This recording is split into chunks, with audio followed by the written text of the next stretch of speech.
Arratsaldeon, muy buenas tardes a todos. Good afternoon, everybody. Let's commence. The press conference offered by the team of Mon âme par toi Guerie, the film, which has just been shown in the official section of the 61st edition of the Saint Sebastian International Film Festival.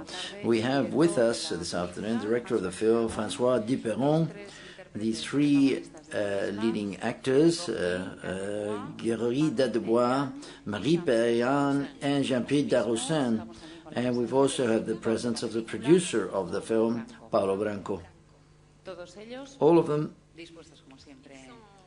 prepared, as usual, to answer any questions you want to ask. So let's start with the QA.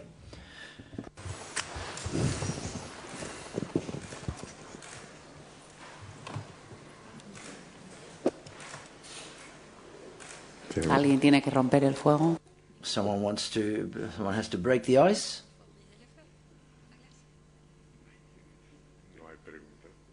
No questions. Let's go and have a drink.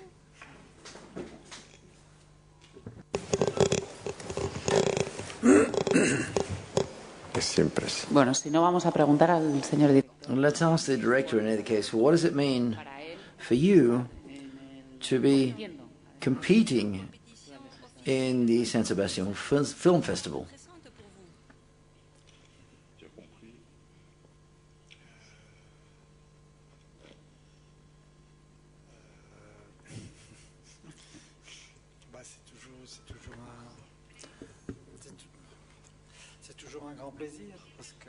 It's always a pleasure, an enormous pleasure,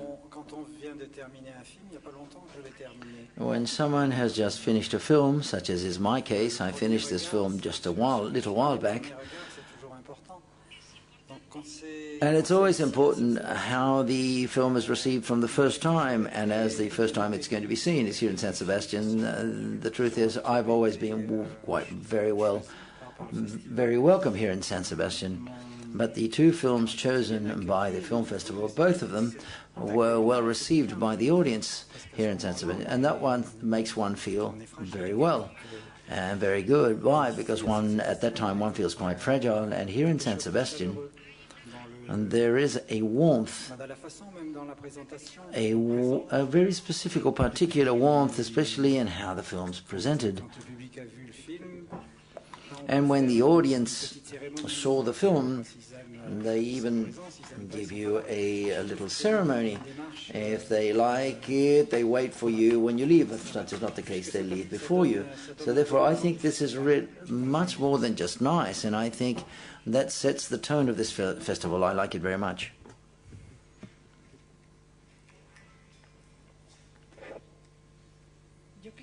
I would like to know, in the script, what the protagonist, the role of the leading actor, what was it inspired upon?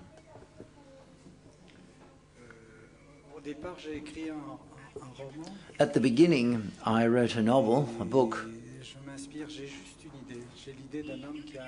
and I simply had an idea, the idea of a man who had a talent.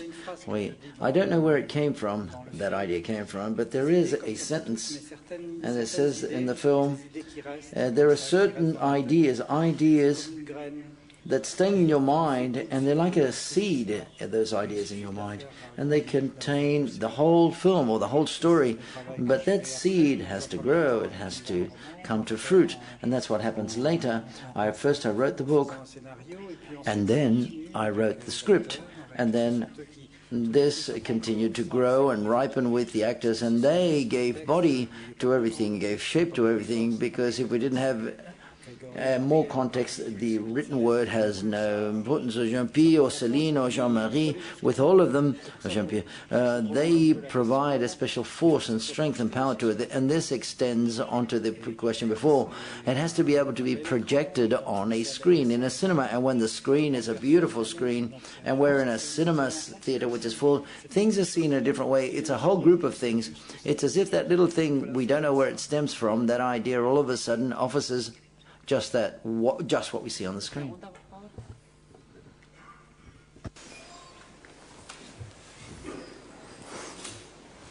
Un segundo, ¿eh?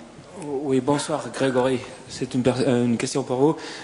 Hi, it's a question for Gregory.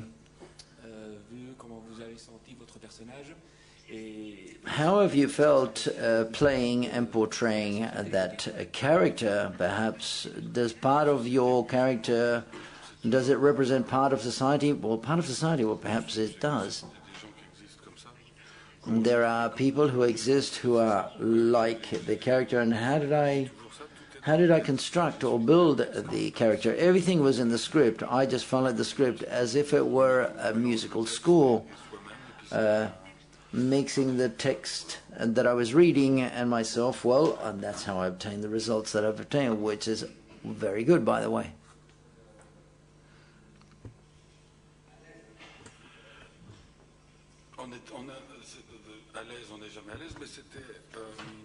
One doesn't always feel comfortable and relaxed, but at least without any tension throughout the work that we carried out, we felt very relaxed. There was a lot of calm. Everything flowed very well. What flowed was a lot of beer, above all. A question also for Monsieur Guerie. I would like to know, how did you confront, when you developed the character, this strange talent, this strange power that he has, and how did he manage to create and develop it and turn it into something almost realistic?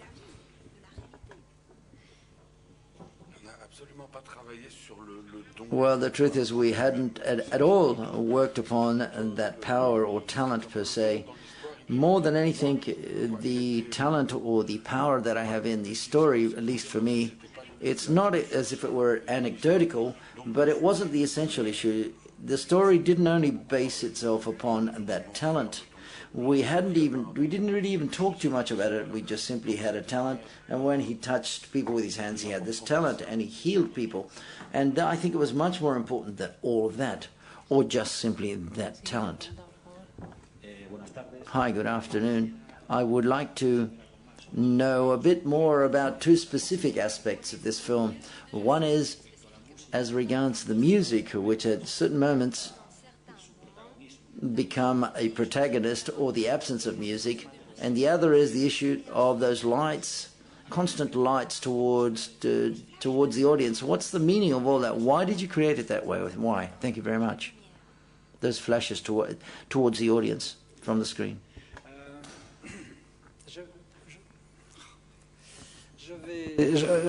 Je vais prendre juste la première séquence pour être concret. I'm going to answer the first part of your question to make it much more specific, and you will understand why.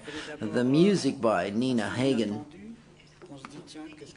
is something quite unexpected. And all of a sudden you say, what's all this about? But then she starts to scream, or how she sings, and that creates a very strange feeling. But there's a melody and there's a poetry inside it, and there's also an enormous freedom in the way she performs, and it lasts for a long time.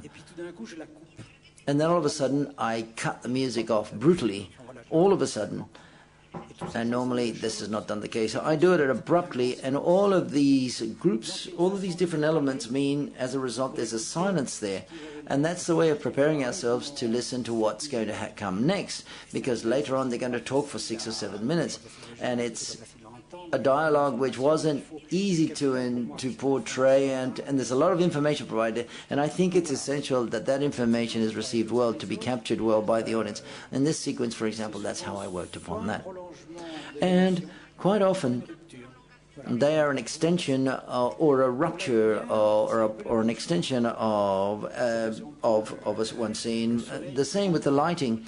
If we take the sun, for example, the sun that enters into the camera objective, it's sometimes not good to let the sun come in, and I ask myself, why? Why? Well, for me, it's a custom of mine, it's a habit of mine, and in turn, in the same way, with that lighting, that overexposure of light, the result is that we can see what happened before better, or what's coming next better, or we see it differently.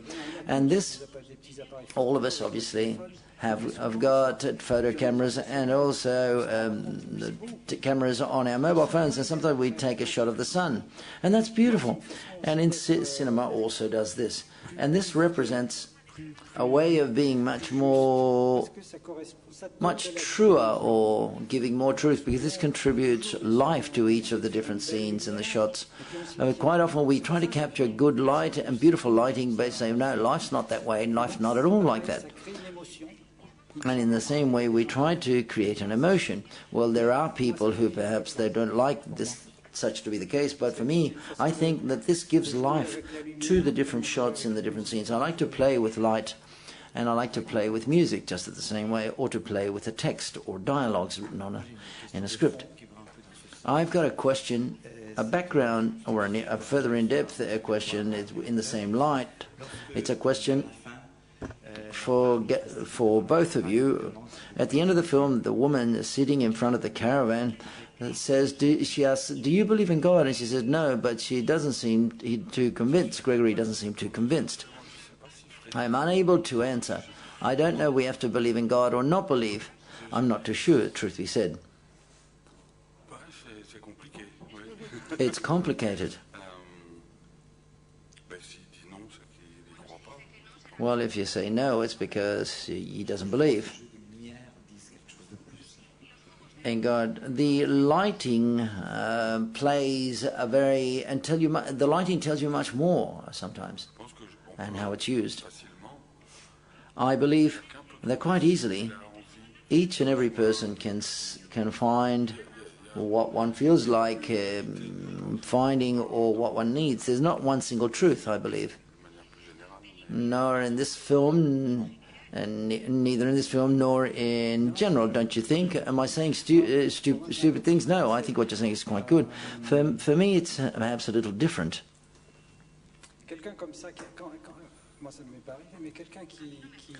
This hasn't happened to me, but someone who inherits a power, this is something very disturbing. For all of a sudden, one denies and rejects it, and makes them feel uneasy. And so therefore it's a moment in their life where there are many things that they question. And as of that moment,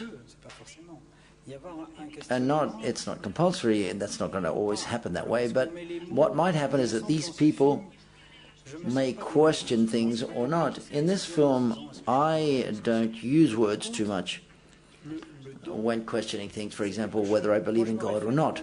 But that power or talent I can refer to in my job, my profession, because that's the only thing I know how to do. And when a scene is well done, or when a scene is very well done and you're very happy with it, all of a sudden there's a certain harmony.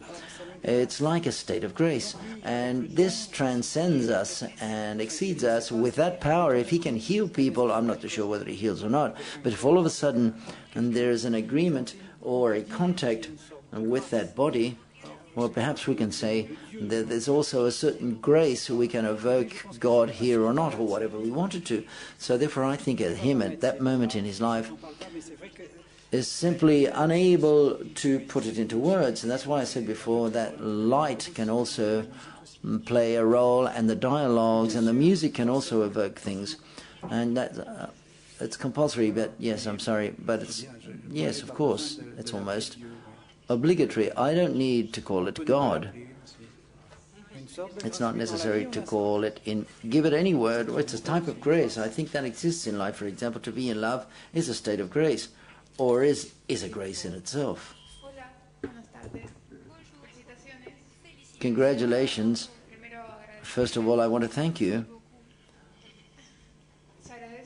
It's great to see a film with very good performances by the actors, and I would like to ask the actors, the cast, how was it to work with the director, and how he helped you in order to create your characters in your performances or in the different scenes. Thank you very much.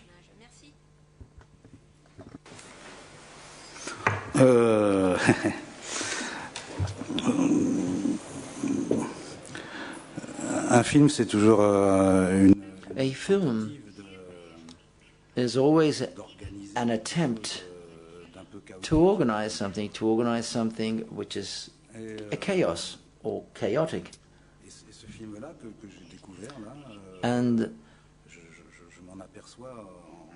And this film, I realize this now, even in a much clearer manner, I realize that the truth is that there's not only one single truth, but we can have convictions. One thing doesn't exclude the other.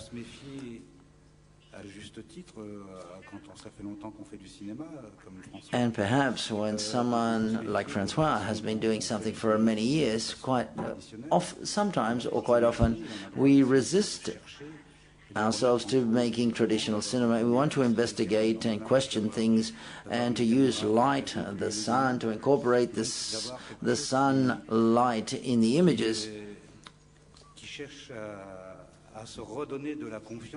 And the idea is to gain confidence again as regards to the domain of cinematographic grammar, and that is perceived.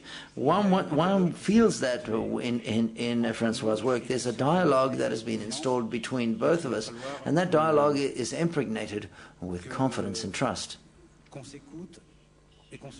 And we realize that we have to listen to each other and to dialogue. We have to share information.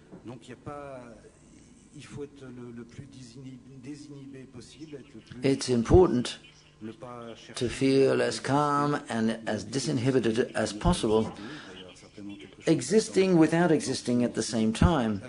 And that's also something very important in this film. And it's very important to accept abandonment. One has to abandon oneself to what is spectacular, or that whatever is spectacular does exist, because there's always mystification. This always exists in cinema. So therefore we try to enter into something which is something new, and that's something very pleasant. And then simply we just let ourselves go with the flow. And that's what I wanted to say as regards the way I worked with Francois.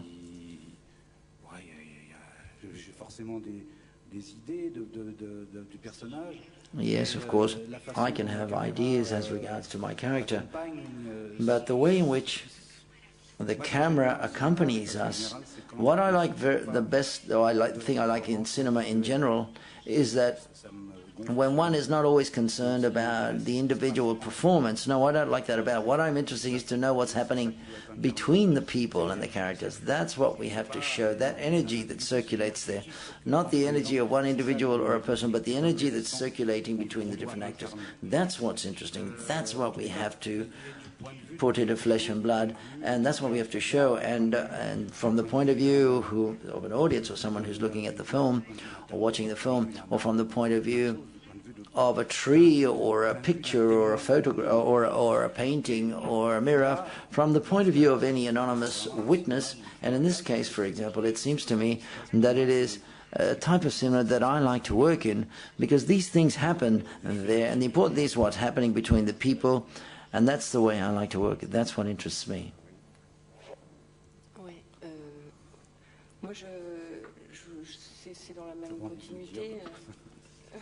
I think that what I'm going to say... Sorry, I just felt like saying it. Yes. I think I'm going to follow the same line as you, or the same tack as you. I think that Francois doesn't direct us. He doesn't direct. He doesn't assume and take on the power or control. And that's what I think is magnificent in this film, in other films that Francois has made. But on the contrary, what he does do is to look and listen. He looks at the people, but he also looks at the sun. He looks at the stars. He looks into the past, and he looks at time and how time has gone by. And therefore we feel that we're looked at and observed like a fragment, as if in a fragment of life, like other fragments of life that are all over the place on the set, or we ourselves in each and every one of us. And what I like very much, and what I feel great when I'm shooting films with him, and when I see the film, what really moves me, and it's very easy to say, it's not easy to do, It's sufficient to come to be in agreement with just living and performing with the rest of the cast, but performing and acting with the light, with the sun, and with the shades, shadows, what is unknown, anguish, and everything, and with everything that surrounds us, and with the beyond and with the stars, to act with all of this in mind. And for me, this film, the talent is precisely that, the talent of being agreement with the fact of living and the fact that we're alive. And that's what really moves me when I see this film. And it seems that for me, Guerie's character, as well as perhaps all of the characters in this film and all of the elements of the film, including the light, including the camera, Yves Angelo's camera, who looks at the sun quite often as well. What's interesting is to see how we leave one crisis to simply be in agreement with the power or the talent of us all being alive. I can't improve anything on what's just been said. Non, tout a été dit, je crois, oui, c'est ça. Everything has already been said. Beaucoup de confiance, en fait, dans le... Especially a lot of confidence, a lot of trust in the work, and that's very important. Quite often, or sometimes, the directors, when they trust an actor with a role, they don't feel too relaxed. They're always controlling to see, is he going to achieve it? Do I have to say this, that, and the other? Well, no, Francois is all the contrary. He says that, well, not a problem. He'll know what to do. He'll probably know how to do things, and he leaves it up to you. Intimate stories quite often aren't too cinematographic. And so it's always difficult to make films which are not cinematographic. Obviously, Avatar is quite cinematographic. This film is anti-cinematographic. That's why we should have to reinvent how we make movies so that there can be more movies at the end of the day, a realer movie at the end of the day. Congratulations for the film. And first of all, I liked how the actors dialogued with what we've said, and the music and the light, but also characters like Jean-Pierre Darroussin and Marie Payen. These are characters that connect with that talent or power, but from a more physical standpoint. For example, Jean-Pierre, he finds that he's in love with that woman, albeit he has that power and he's got the talent. He falls in love with that woman, and Marie Payen is his confidant, Gregorie's confidant, who helps him and supports him. And I would like to talk about that work and the link that you see there. On the other hand, it's a film that doesn't use what is typical. You've talked about not directing in a traditional manner, and the different scenes, the scene of the accident, for example, that could have demonstrated and shown the accident. I like the fact that you focus upon that horrible shot of that woman and how you did that, because it's really heartbreaking. Thank you.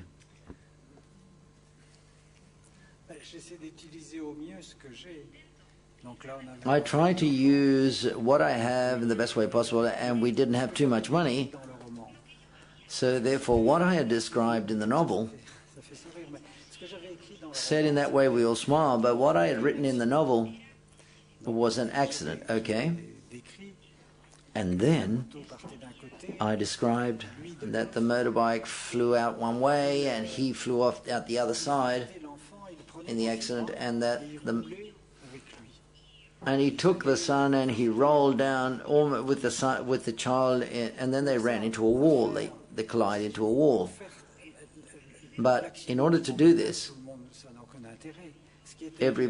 there's no interest in seeing an accident. The interesting was to see the child in his arms. That had a lot of power, made sense. But in order to do this, we needed a lot of money. It wasn't the idea of having a lot or very little. It was another different dimension. We would have required a week, or well, I don't know how much time. And plus, I don't know how to do this. And then plus, I know how to write it, but I didn't want to shoot it that way. So therefore, as of there, I started to think, I said, well, okay, if I launch myself into this scene this way, it's only going to be action. And I wasn't too interested in action. So therefore, the idea was to rewrite the scene, the place, of having that young boy in the arms of Guerie, and I focused upon the mother. It's quite clear that we don't express the same thing, but it did maintain that emotion, which is what I like and I know how to do. And as of that moment, we see how Gregory and Freddy, his character, how Freddy looks at the mother. He's got a lost look in his eyes, and that's how I did this scene, and that's what I like. When I write, everything is possible when you write. And that's what's formidable, to have that freedom. But on the set, if we lose that freedom, that's a catastrophe. And in order to maintain that freedom, we have to adapt oneself. Adapt to yourself as regards to the weather or the location and the money, if an actor, for example, and the actors, if an actor, for example, I don't know, we have to adapt and adjust oneself. So there are days in which I don't feel like working because I'm tired, or simply because I just don't feel like shooting. And so therefore I try to use all of that, all of those moods. And you've seen how they talk about the way they work. With them, it's very easy with them. And so therefore I use this. I sometimes I feel weak, and I use them as backing. And that's the way I work. I'm not too sure whether I've answered your question correctly. Sorry, I've got to catch a flight. I'm very sorry. Goodbye to everyone and to my colleagues and to all of these people. I'm seriously, I have to leave.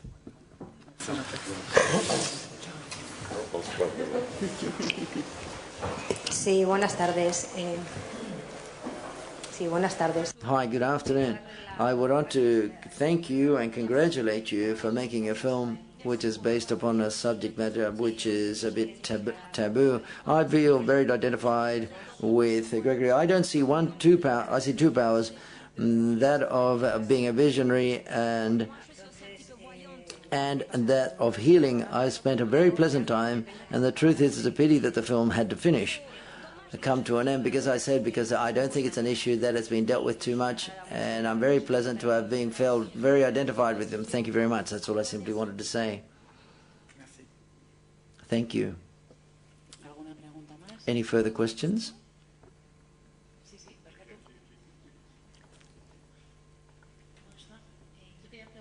Hi, good afternoon. I would like to ask to the director whether you wanted to talk about healers, or to talk also about the people that have to heal others, but they can't heal themselves, or they can only heal themselves by healing other people. Thank you.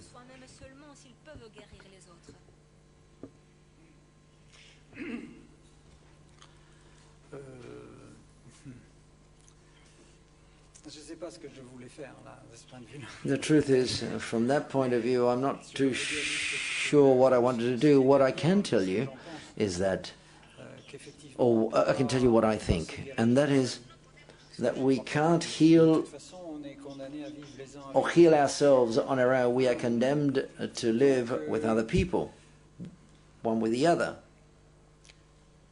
Donc ça développe ça. C'est vrai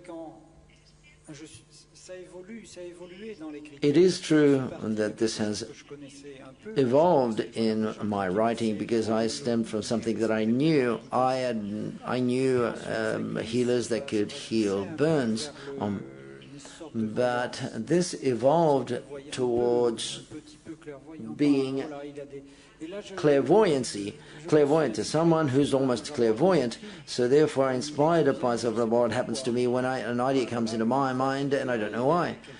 He sees someone and words come into his mind, and he doesn't know why.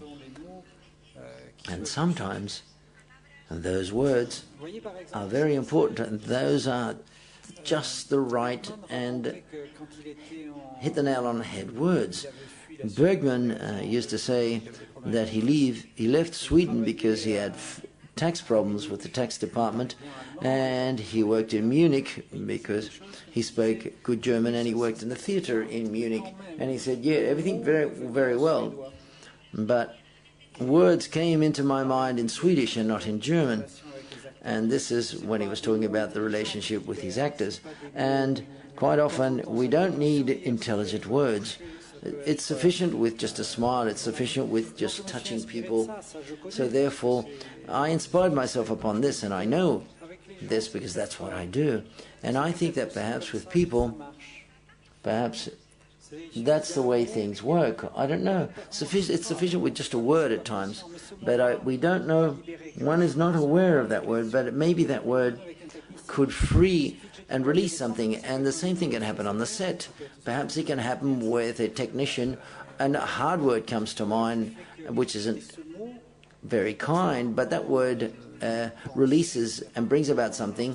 And these are not words that are not articulated, or either are they meditated beforehand. If the word doesn't arise, the better change your profession if those words don't come to mind. And obviously there are other jobs in other professions. Hi, good afternoon. I've got something curiosity. Why did you place the characters in that type of mobile home sort of camping setup? What meaning does that have?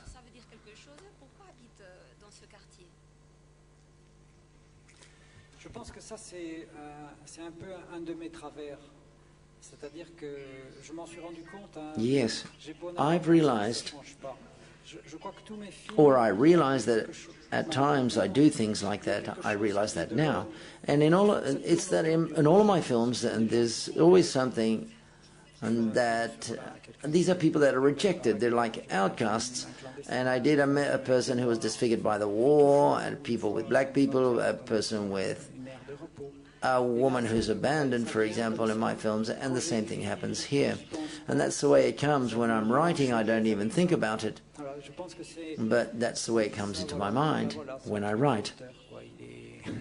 And quite often someone will say, well, that's something to do, that's one of the traits that the author has. Well, you can't do everything well.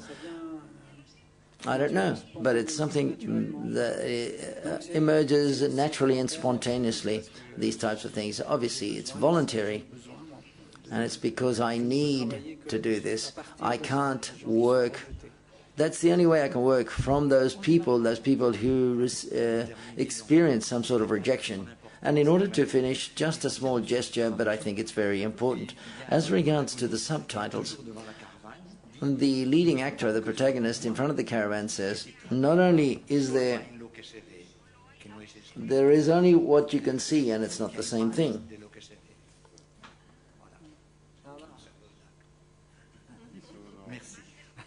There's more than what meets the eye. Well, thank you very much for that remark.